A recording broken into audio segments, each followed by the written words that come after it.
हृदय रोग से ग्रसित बच्चों को सीएम का तोहफा। सीएम नीतीश ने इलाज के लिए 21 बच्चों को भेजा अहमदाबाद। बच्चों को मिलेगा जीवन दान। वित्त मंत्री रामेश्वर उरांव ने दिया मजदूरों को तोहफा। मजदूरों की दिहाड़ी में की 27 रुपए की बढ़ोतरी। वित्त मंत्री ने उपायुक्तों को दिए निर्देश।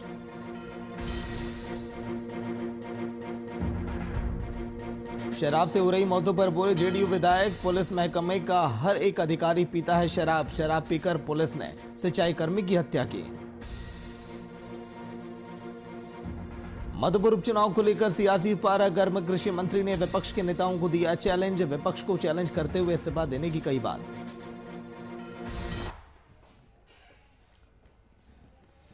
नमस्कार, वीआईपी न्यूज आप देख रहे हैं। मैं आपके साथ सागर मिश्रा। अपने बोल के चलते हमेशा सुर्खियों में रहने वाले जेडीयू विधायक गोपाल मंडल एक बार फिर से चर्चाओं में आ गए। विधायक गोपाल मंडल ने सिंचाई कर्मी संजय यादव की पुलिस कस्टडी में हुई मौत, जहरीली शराब से हो रही मौतों का उसे जिम्मेदार बताया। पुलिस प्रशासन को ठहराया। एक बार आप भी सुनिए क्या कुछ कहना है विधायक गोपाल मंडल का और उन्होंने क्या कुछ आरोप लगाए। इस कॉन्फ्रेंस क्यों बुलाए? बुलाए, मैं थाने में गया। ये विजिट में जो कौन यादव है उनका हत्या हुआ, संजय यादव जी का, उसी ख्याल से हम तो अस्पताल से निकले थे। पत्रकार लोगों ने बयान ले लिया तो लगा उनके परिवार को, परिजन को कि अलू जरूर बयान दे दिया। तो अलू जरूर बयान नहीं दिए थे, हम सही बयान दिए थे। लेकिन जब ये सुने कि कुछ से कुछ बोल रहा है तो फिर हम गए थाना से खबर लेने के लिए कैसे कैसे हत्या हुआ, ये हम पूछने के लिए गए। लेकिन जाने के बाद वहाँ पर कोई नहीं है। हमारे बॉडीगार्ड ने, हमारे सहयोग ने बोल रहे हैं विधायक जी आए निकलिए, कोई निकलिए, कोई नहीं निकला, कोई नहीं आया। 20 मिनट के बाद तब वहाँ पर आते हैं कौन, जो मजिस्ट्रेट के रूप में जिला के माध्यम से भेजा गया है, वो मजिस्ट्रेट साहब आए। उसके बाद कोई सिपाही नहीं। तब उसके बाद एक मुंशी जी, चूँकि रेड में मुंशी जी अच्छे आदमी हैं, वो रेड से आए हुए थे तो सोए हुए तो उठ के आए। तब उन्होंने हम लोगों को चाय दिया, बिस्कुट दिया, खातिरदारी किया। पूछते रह गए तो वो लोग बोला कि नहीं, थाने से ऐसा कोई बात नहीं है, उनको नहीं मारा गया है, कुछ नहीं किया गया, आराम से बुला के वो नेचुरल घटना घटी है। हम बोले क्या नेचुरल घटना? तब अब तो आ गया न थी पोस्टमार्टम रिपोर्ट, कहीं कुछ नहीं, तो ऐसा ही मर गया। आप हाजत में लाए, ऐसा ही मर गया? नहीं, कुछ नहीं। तो हमको विश्वास हो गया, हो सकता है। लेकिन जब उनके परिवार के निकट गए, जब रोना शुरू कर दिया, उनको घर से घसीट कर गले में गमछा लगा हुआ और धक्कम धुक्की करते हुए, जिसमें कि उसका फाटक भी भसक गया है, धक्कम धुक्की घींचते हुए, चढ़ाव था ना, गमछा ऐठ दिया घींचते हुए। हमारा तो ये कहना है गलत, ये पोस्टमार्टम रिपोर्ट डॉक्टर ने दिया है, चूँकि पुलिस और पोस्टमार्टम डॉक्टर मिली भगत से रहता है। मायागंज के अंदर है, उसमें भी एसपी कह दिया होगा, कलेक्टर कह दिया होगा पोस्टमार्टम नॉर्मल करो। उनकी हत्या गला दबाने से हुआ है और मारते आया है, बॉक्सिंग, कुन्नी, सब कुछ। और जब गए वहाँ पता करने के लिए, तो कर्मचारी था, बाका में ड्यूटी करते थे, माइनर इरिगेशन में। वो चाबी दिखाए, उन्होंने अपना सब कुछ दिखाया, पेपर सब नौकरी करते हैं, वो दारू नहीं पीते हैं। और मारने वाला व्यक्ति दारू पी के उनको मारा है। जो गया था पकड़ने, वो दारू पिए हुए मूड में था, तब बेरहमी से मारा है उनको। और एक बात मैं कह देना चाहता हूँ, आदरणीय नीतीश कुमार, पुलिस दारू पी थी, तब वैसे मारा है उनको। अब गले में किसी को गमछा लगा के ऐठ के कस दिया, उसकी बेटी को डांटा, गाली गुलज किया। आखिर किस मूड में अब लड़की को गाली दें? जवान लड़की को ढकेल दिया उसको फाटक के भीतर। अब किसी के पिताजी को घसीट के ले जा रहा है, उसमें तो जरूर बोलेगा ना बेटी। ये बात हमारा ये कहना, दारू पी के आदरणीय नीतीश कुमार ने दारू बंद किया, लेकिन दावे के साथ में कहता कोई पुलिस पदाधिकारी नहीं है जो दारू नहीं पीता है। बगैर दारू पिए वो काम करता ही नहीं है। और ये सरकार को बदनाम करने का साजिश है। आज हमारी सरकार पर उंगली उठेगी। ये गरीब निरी जिसके घर पर छप्पर नहीं है, और वो भी अगर झंझट किसी से होली में हुआ था तो इधर ने किसी को पकड़ के जाके किनारे में पुल के निकट जाके पकड़े। हम देखे, गए एकदम किनारे में उनका घर है, उनकी बेटी भड़क गई। उनको बोले हम कोई ऐसा बेटी बयान नहीं दिए हैं, तुम मेरी बेटी हो, ऐसे मत बोलो। हम इस बयान को बदलने के लिए प्रेस कॉन्फ्रेंस बोले, हम कोई गलत बोल ही नहीं सकते। और एक बात सत्य है, मैं झूठ नहीं बोलता हूँ, सत्य बोलता हूँ, जो बोलता हूँ मैं करता हूँ। इसलिए हम पर नाराज रहते हैं कि सरकार के विरुद्ध गोपाल मंडल बोलते हैं, सरकार के विरुद्ध। और शराबबंदी वाला राज्य यानी कि बिहार में पिछले 72 घंटों में जहरीली शराब पीने से 14 लोगों की मौत हो गई। इसी को लेकर जब सूबे के मुख्यमंत्री से सवाल किया गया तो सुनिए उन्होंने क्या कुछ कहा। बारे में हमारे जो वरीय पदाधिकारी गण हैं, हमने उनसे पूछा था, ये सब लोग जांच कर रहे हैं और यहाँ से भी कुछ लोग गए। वहाँ के अधिकारियों का कुछ कहना है, लेकिन फिर भी जो बात समाचार पत्रों में आ रही है, इसलिए आज से यहाँ की एक स्पेशल टीम गई है और एक एक चीज को देखेगी, एक एक चीज के बारे में पता लगाएगी और हर चीज पर जो जरूरी कार्रवाई है वो सब कर।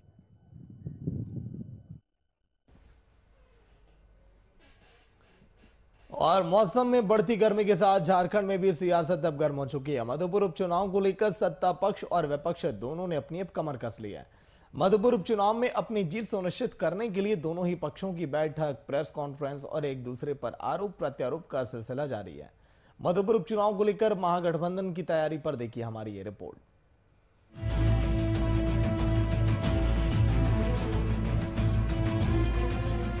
सूबे के मंत्री हाजी हुसैन अंसारी के निधन के बाद खाली पड़ा मधुपुर विधानसभा सीट राज्य के पक्ष और विपक्ष का नया टारगेट है।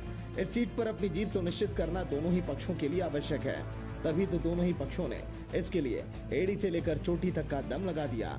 इसी कड़ी में मधुपुर उपचुनाव की रणनीति तय करने के लिए मुख्यमंत्री आवास पर महागठबंधन के नेताओं के साथ एक अहम बैठक बुलाई गई। इस बैठक में मुख्य रूप से चुनाव की तैयारियों को लेकर चर्चाएं की गई। दुमका बिरमो उपचुनाव में जीत के बाद जीत की हैट्रिक लगाने के लिए महागठबंधन पूरी तरह से तैयार दिख रही है। मधुपुर उपचुनाव जो हो रहा है उसी के संबंध में कांग्रेस, जेएमएम, लिफ्ट की पार्टियों के साथ बैठक हुई। मुख्यमंत्री जी के सदारत में हम लोग सभी लगेंगे मधुपुर उपचुनाव में। हम कांग्रेस के तरफ से, जेएमएम के तो हैं ही, उनका तो उम्मीदवार ही हैं। लिफ्ट की पार्टियों ने भी कहा कि वो भी लोकली रह करके, वहीं रह करके और चुनाव प्रचार करेंगे और सुनिश्चित करेंगे उम्मीदवार को विजयी बनाने के लिए।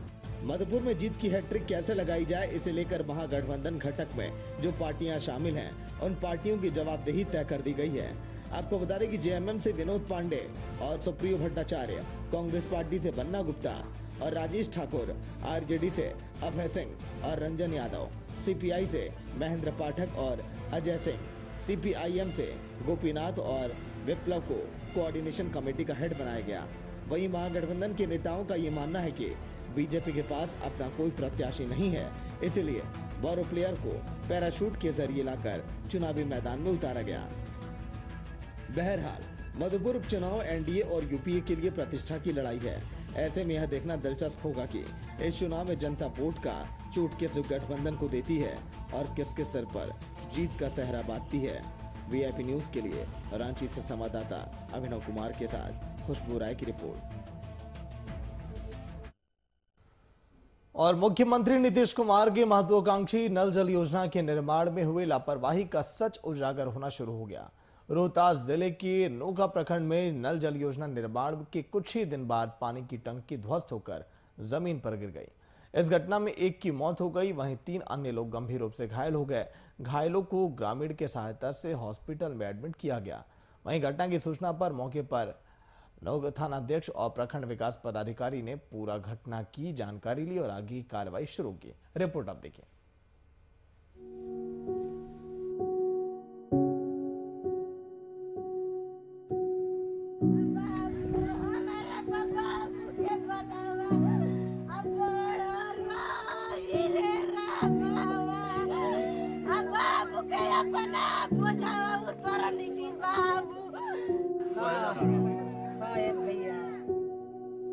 सूबे के मुख्यमंत्री नीतीश कुमार का ड्रीम प्रोजेक्ट नल जल योजना, जो कि अक्सर चर्चाओं में बना रहता है, जिसकी वजह होती है लापरवाही। कहीं लापरवाही के चलते लोगों को पीने का शुद्ध पानी नहीं मिल पाता, तो कहीं पीने के पानी का इस्तेमाल नगर निगम विधानसभा की सड़कों की सफाई के लिए करता है। लेकिन इस बार तो सीएम के ड्रीम प्रोजेक्ट में लापरवाही इस कदर बढ़ गई कि एक शख्स की जान तक चली गई। दरअसल मामला रोहतास जिले के रामनगर गांव का है, जहां नल जल योजना के तहत बनी टंकी में पहली बार पानी भरा जा रहा था, लेकिन इसी दौरान एक बड़ा हादसा हो गया। पूरी टंकी भर कर नीचे गिर गई, जहां मौजूद एक शख्स की मौत हो गई और 3 गंभीर रूप से घायल हो गए। इससे साफ तौर पर पता चलता है कि अधिकारियों की लापरवाही और योजना में धांधली किस कदर चली आ रही है, और इन्हीं अधिकारियों की लापरवाही का शिकार बना वो शख्स जिसने दम तोड़ दिया, जबकि 3 अभी भी अस्पताल में जिंदगी की जंग लड़ रहे हैं। घोसिया पंचायत के घोसिया गांव में रामनगर जो कि ये घटना घटी नल जल के, सबसे पहले हम कहेंगे कि नल जल की जांच हो, जो कि यहाँ एक मृत्यु हुआ और 3 लोग घायल हुए। कैसे हुआ? गांव के लोग कह रहे हैं कि पहली बार नल जल के पानी आज भरा जा रहा है। ये आज ही की घटना और आज ही की पानी और आज ही की घटना हुआ है। तो आदरणीय मुख्यमंत्री जी के गृह जिले में ही सिर्फ कागजों पर काम हुए हैं, भारी लूट और खसोट मचा है। अब तो उस योजना के तहत ही पानी की टंकी गिरने से मौत हो गई एक व्यक्ति की रोहतास में। तो ये हम लोग जो लगातार इस बात को कह रहे थे कि इसमें भारी बड़े पैमाने पर घोटाला हुआ है, भ्रष्टाचार, लूट हुआ है, ये साबित हो रहा है।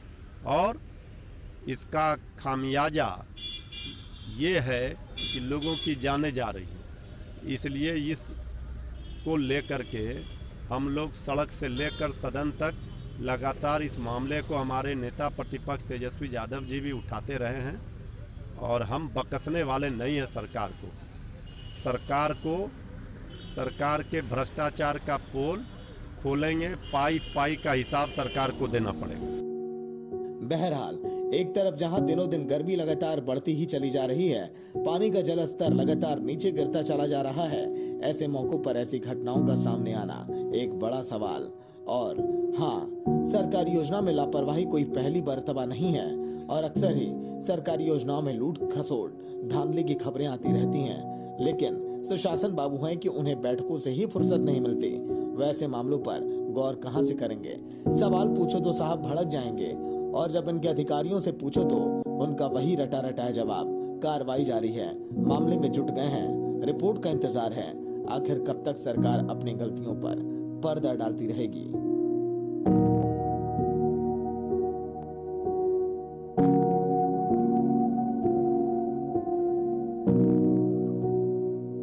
Bureau report, VIP news.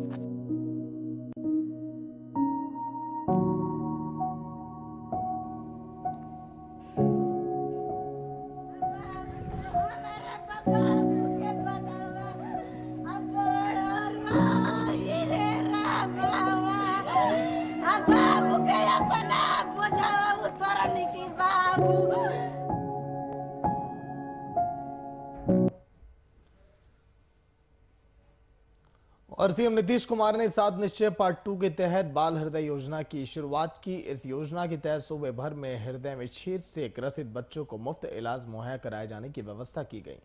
योजना की शुरुआत में सीएम ने किस बच्चों को इलाज के लिए अहमदाबाद भेजा, वहीं इलाज के लिए अहमदाबाद जा रहे बच्चों के परिजनों से बात की हमारे पटना से संवाददाता शशांक ने। देखिए योजना आत्मनिर्भर बिहार 7 निश्चय पार्ट 2 के तहत जो बाल हृदय योजना है उसकी आज शुरुआत की जा रही है। पटना से तमाम 20 के करीब बच्चे जो इस वक्त बसों में बैठ गए हैं, ये यहाँ से सीएम नीतीश कुमार इसको हरी झंडी दिखाएंगे। बस के द्वारा इनको एयरपोर्ट पहुँचाया जाएगा और एयरपोर्ट से वो सीधा अहमदाबाद के लिए जाएंगे, जहाँ पर उनका ट्रीटमेंट किया जाएगा। देखिए इस वक्त स्वास्थ्य मंत्री बिहार मंगल पांडे जी हैं, स्वास्थ्य विभाग के प्रधान सचिव हैं और तमाम आला अधिकारी यहाँ पर पहुँचे हुए। अब आपको दिखाने की बात करते हैं कि आखिर बस के अंदर किस तरह का हिसाब है, व्यवस्था है। ये देखिए बस खड़ी हुई है, ये बस जाएगी एयरपोर्ट और एयरपोर्ट से अहमदाबाद के लिए।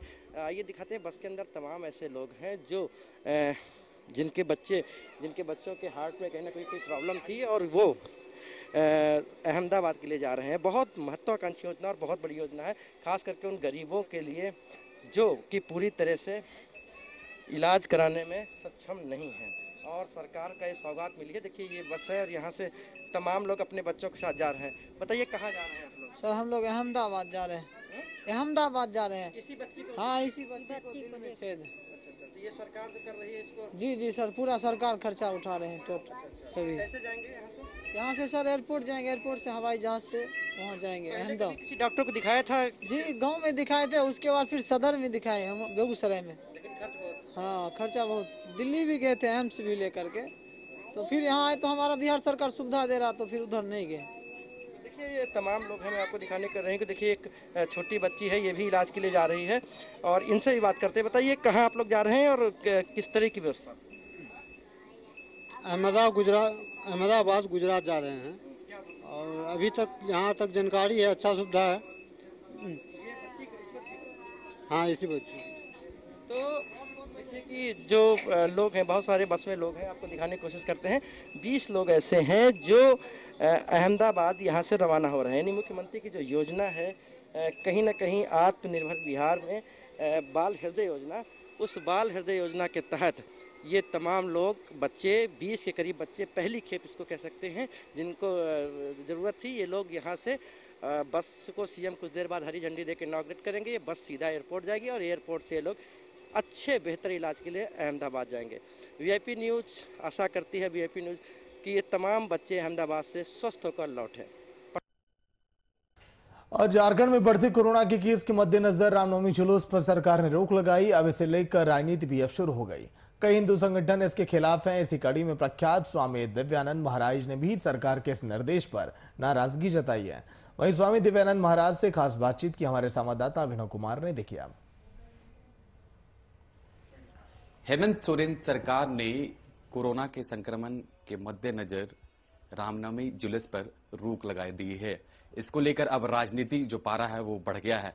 खासकर अगर हम हजारीबाग की बात करें तो हजारीबाग में भव्य जुलूस निकाला जाता है, और अगर वहां की बात करें तो जो विपक्ष के नेता है, चाहे हम सदर विधायक मनीष जायसवाल की बात कर ले या सांसद जयंत सिन्हा की बात कर ले, उन्होंने कह दिया है कि रामनवमी का जो जुलूस है वो निकलेगा। अब देख सकते हैं कि रामनवमी जुलूस को लेकर अब जो झारखंड में राजनीतिक पारा है वो बढ़ चला है। हालांकि अगर हम बात करें तो कई ऐसे हिंदू संगठन हैं वो इसके खिलाफ हैं। हम इसी कार्यक्रम के सिलसिले में हम आ चुके हैं स्वामी दिव्यानंद जी महाराज के पास, जो प्रख्यात हिंदू संगठन से भी जुड़े हुए हैं और हिंदू के नाम पर हमेशा वो आगे रहते हैं। हम उनसे बात करेंगे। स्वामीनंद जी, सबसे पहले तो स्वागत है आपका वीआईपी। कैसे देखते हैं पूरे प्रक्रिया को, जिस तरीके से जुलूस पर रोक लगाई गई? सबसे पहले जय श्री राम बोलो सभी को। देखिए यहाँ दो बातें हैं। सर्वप्रथम कोरोना की बात करते हैं तो डू एग्री, अगर कोई भी संभ्रांत नागरिक है तो कोरोना एक ऐसी चीज है, एक ऐसा पेंडेमिक है इसकी कोई पहचान नहीं है और ये किसी को नहीं पहचानता। अमीर हो, गरीब हो, हिंदू है, मुसलमान है, वो नेता है, राजनेता है, रिक्शा वाला है, कोई भी है, वो किसी को छोड़ता नहीं। तो ये हमें इससे बचना पड़ेगा और हमारा नैतिक कर्तव्य बनता है कि समाज को इससे बचाने के लिए हम सबों को आगे आने की आवश्यकता है। दूसरा पक्ष है कि श्री रामनवमी का जुलूस निकले न निकले, भारत देवों की भूमि है, ये राम की धरती है और इस वर्ष श्री राम का पुनर्अवतार हुआ है। अयोध्या में भगवान श्री राम 500 वर्षों की लड़ाई के बाद हम उन्हें पुनः दर्शन कर पा रहे हैं। तो एक अति उत्साह का वातावरण है हिंदू समाज के अंदर में, और इस समय तो रामनवमी क्या महारामनवमी होनी चाहिए और होगी भी। बीच का रास्ता, हम कोरोना को भी बिल्कुल इग्नोर नहीं कर सकते हैं और रामनवमी भी हमारा मने। तो आदरणीय मुख्यमंत्री महोदय से मेरा ये आग्रह होगा, बारंबार पहले भी मैं कई चैनलों के माध्यम से बोल चुका हूं, आज भी वीआईपी न्यूज के माध्यम से बोलना चाहूं कि महोदय आपको इस पर पुनर्विचार करनी चाहिए। जितने हिंदू संगठन हैं, जो धर्मगुरु हैं, इस लाइन के जो भी एक्सपर्ट हैं, उनके साथ बैठकर पुनर्विचार करें। क्योंकि मैं झारखंड की ही बात कर रहा हूं, झारखंड के लाखों लाखों हिंदुओं की भावना है और इस बार वो अति उत्साहित हैं। तो हम कोरोना से भी बचते हुए और रामनवमी का पर्व, ये महापर्व कैसे हो, इन दोनों का बीच का रास्ता निकाला जाना चाहिए। अभी भी कुछ समय बचे हुए हैं। छठ में भी आपने इस प्रकार का आदेश पारित किया था, लोगों के अंदर विद्रोह आई थी, और मैं भी, आप विद्रोह कहें, मेरा निवेदन कहें, एक प्रजा होने के नाते मैं राजा से निवेदन ही कर सकता हूं आंदोलन तो एक हमारा माध्यम है। आंदोलन हमने छठ में भी किया था और आपने हम सबों की बात रखी थी, तो मैं और सम्मान पूर्वक आपसे निवेदन करना चाहूंगा कि इस पर अतिशीघ्र एक निर्णय पुनर्विचार करें और जुलूस बिल्कुल निकाली जानी चाहिए। इस पक्ष पे आपको विचार करें, कैसे निकले और हम कोरोना से भी बचकर कैसे निकले, कैसे इसका पालन कर सकते हैं। स्वामी जी, चूंकि कोरोना के जो केसेस है वो लगातार बढ़ते जा रहे हैं, ऐसे में अगर सरकार ने यह फैसला लिया है कि जुलूस पर रोक लगाया जाए, तो इससे आपत्ति क्या है? नहीं, आपत्ति की बात नहीं है, सावधानी की बात है। मैं सावधानी से सहमत हूँ, बिल्कुल सहमत हूँ कि कोरोना से जो भी उसमें जो नॉर्म्स दिए गए हैं उसका पालन होना चाहिए। मैं उससे कहीं उससे डिसएग्री नहीं हूँ, लेकिन मेरा साथ साथ यह भी मेरा एक आग्रह है कि जुलूस भी निकले। हाँ, हम देखते हैं कि हम क्या कर सकते हैं। यदि एक साथ सारे लोग बैठेंगे, सारे धर्मगुरु बैठेंगे, सारे प्रशासनिक बड़े अधिकारी बैठेंगे, सरकार के मुख्यमंत्री महोदय रहेंगे और सारे लोग जब रहेंगे तो सब मिलकर जब मंथन करेंगे तो कुछ ना कुछ विचार अवश्य आएगा कि क्या करें। जिस प्रकार से एक अखाड़े से अगर 500-200 लोग होते थे तो हम 15-20 ही निकालेंगे जो मुख्य होंगे झंडा। क्या हमारा श्री रामनवमी का झंडा महावीर चौक से पूरे रांची को भ्रमण करते हुए तपोवन मंदिर में जाकर वहां राम भरत मिलाप होना और वहां झंडे का पूजा होना, यह हमारी परंपरा रही है। पूजा पे रोक तो नहीं होनी चाहिए। आप सरकार के खिलाफ जाएंगे क्या? नहीं, मैं तो सरकार से निवेदन कर रहा हूँ, मैं सरकार के खिलाफ नहीं जा रहा हूँ। और मधुपुर उपचुनाव को लेकर झारखंड में सियासी पारा लगातार चढ़ता जा रहा। बयानबाजी की इसी कड़ी में कृषि मंत्री बादल पत्रलेख ने विपक्ष के नेताओं को चैलेंज कर दिया। मंत्री ने सत्ता पक्ष के विधायकों को विपक्ष में शामिल करवाने की बात पर विपक्ष को चैलेंज करते हुए इस्तीफा देने की बात तक कह दी। हमेशा एक चुनौती होता है, जीत हार दोनों मायने सामने होते हैं। सभी दल की अपनी तैयारियां होती हैं, अपनी वजह होती है। बाबूलाल मरांडी साहब जैसे सरीखे नेता यदि इस तरह की बात करते हैं कि 10 मई को सरकार गिर जाएगी, तो मैं कहूँगा कि ऐसी हल्की बातें ऐसे गंभीर व्यक्तित्व के मुंह से नहीं आनी चाहिए। सरकार आज भी अडिग है और सरकार गिराने के लिए एमएलए चाहिए जो था। एक भी एमएलए को जो सत्ता पक्ष गठबंधन के एमएलए हैं वो अपने पक्ष में लाकर दिखा दें, सबसे पहले मेरा इस्तीफा ले लेंगे। चुनाव हमेशा एक चुनाव। कृषि मंत्री बादल पत्रलेख विभिन्न नई योजनाओं की शुरुआत करने जा रहे हैं। मीडिया से बातचीत के दौरान मंत्री ने कृषि ऋण माफी योजना की अगले वित्तीय वर्ष में भी जारी रहने की बात कही। मीडिया से मुखातिब होते हुए उन्होंने बताया कि सूबे में अब तक 800 करोड़ रुपए का ऋण माफ किए जाने की बात कही है। 800 करोड़ खर्च कर दिए हैं, 2 लाख लोगों को मिल चुका है। ये प्रक्रिया इस बार भी अपने बजट को देखा होगा, 1200 करोड़ की व्यवस्था की गई है।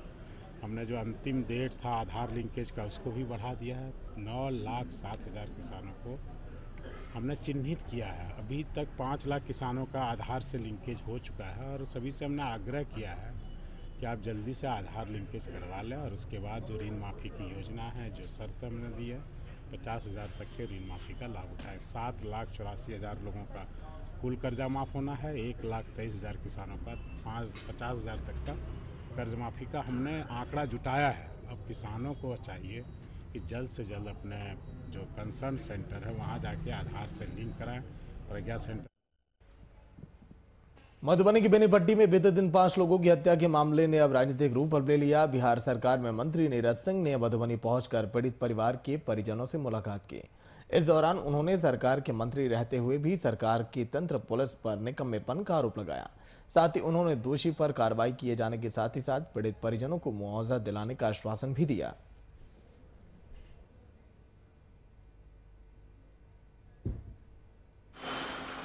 देखिए, सबसे बड़ी बात है कि जिस तरह का घटना यहाँ हुआ है, इसको ये साधारण घटना नहीं है, एक नरसंहार है और इसकी जितनी भी हम निंदा करें वो कम होगा। और हम समझते हैं कि कहीं न कहीं पुलिस के निकम्मापन की वजह से ऐसा घटना घटा है और अभी तक पुलिस के ऊपर कोई कार्रवाई नहीं हुई।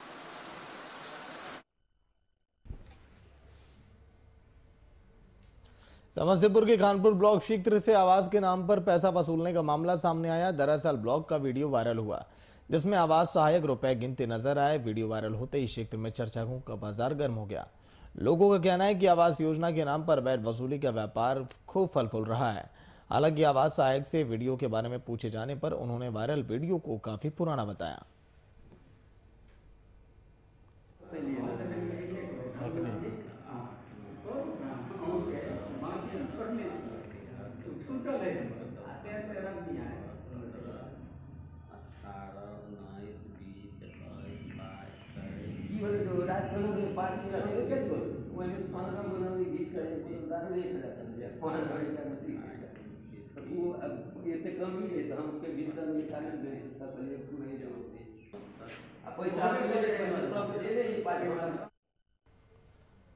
बेगूसराय में नौकरी दिलाने के नाम पर एक नाबालिग से हाथ पैर बांध कर शोषण करने का मामला सामने आया। घटना नगर थाना क्षेत्र की है, जहां नाबालिग ने युवक पर दुष्कर्म का प्रयास किए जाने का आरोप लगाया। नाबालिग की परिजनों की ओर से थाने में रिपोर्ट दर्ज कराने के बाद पुलिस ने युवक और एक महिला को गिरफ्तार भी कर लिया।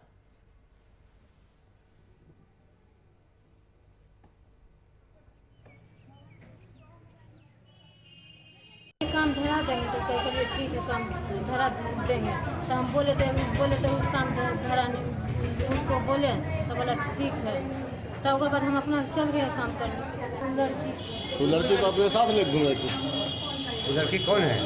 वो लड़की हमको कोई नहीं, उसकी मम्मी बोली तो भोरे उसकी बेटी घर चल गई। उसकी मम्मी का क्या नाम है? उनकी मम्मी का नाम नहीं जानती। तो आपसे संपर्क कैसे हुआ उस लड़की से? उसकी मम्मी से संपर्क कैसे हुआ? वैसे मैंने काम धंधा करते तो पूछते हैं कि हमको काम धरा ही होता, हमको काम धरा ही। कहाँ भेंट हुआ था? कहाँ और कब भेंट हुआ था? बाजार में कहाँ?